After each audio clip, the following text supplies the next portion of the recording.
There are really three ways that you can help build comprehension in your students. One of those is having students reread text, and a couple of the strategies is text coding that we've seen helps show that we're asking students to go back and reread sections of text. Another strategy is to have them write, and we've already talked about several ways that we're having students write over the course of this article.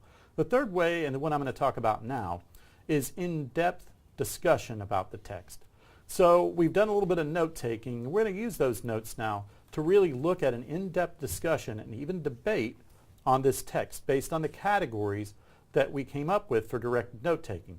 So I'm going to take you now into a demonstration where these students have collected some notes and they're going to verbally defend their notes in two groups.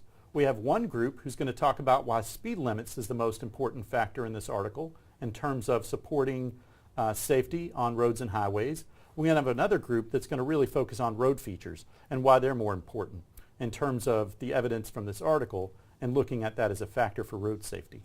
So we'll go ahead and start with our group to defend their point, which is speed limits. Well, I think that right here in paragraph 6, it talks about the speed limit shocker being that the lower speed limits actually were in higher risk areas. So if the speed limit was 60 to 65, those were a higher risk on the road. And paragraph 7, the lower speed limits in the high traffic area increases the risk of crashes. Also, it controls the traffic. Excellent. Good point, speed limit group. Mm-hmm. And then right here again at the bottom of paragraph 7, it says a quote that higher speed limits aren't as big of a risk as we once thought them to be. Does that help your case? It does. Okay. I think that speed limits are a very big factor in different crashes on the road. All right, thanks. Well, let's hear our side from road features. Sure. You know, at first when I first started glancing over the article, I may have thought the same thing, that speed limit were one of the more important factors, but clearly it's not after reading this article. And I wonder if some of what they're talking about over there on the speed limit side has to do with correlation rather than causation. But if we look at what was the reasoning behind many of these accidents in the studies, it says, if we look here, paragraph 9, our results suggest that increasing the shoulder width, decreasing the road curvature, and including a non-soil median, i.e. concrete barrier, would decrease the level of crash risk. Okay. Which makes a lot of sense to me.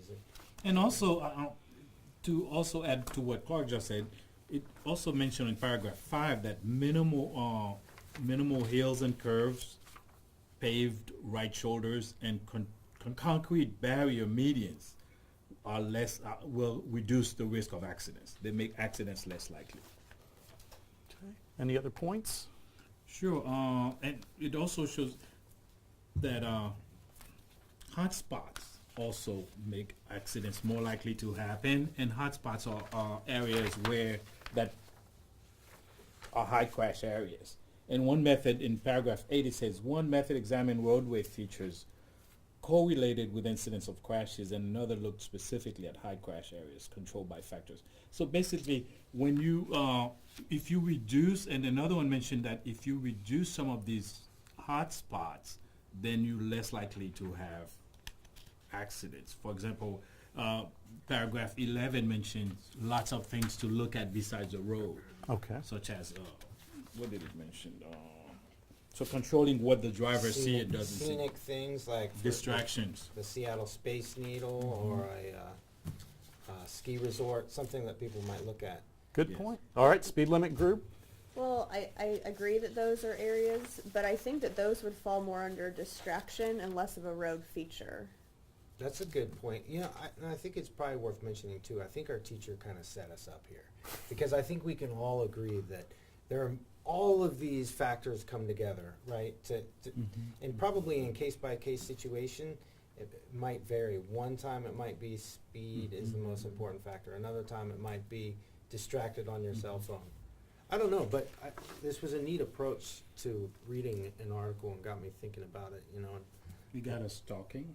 A little Made more us read up. in-depth than normally. Good. That's the kind of the point. So the idea of this strategy is that we lead to an in-depth conversation with a technical article that otherwise we might not. And you are absolutely correct. None of these answers are wrong.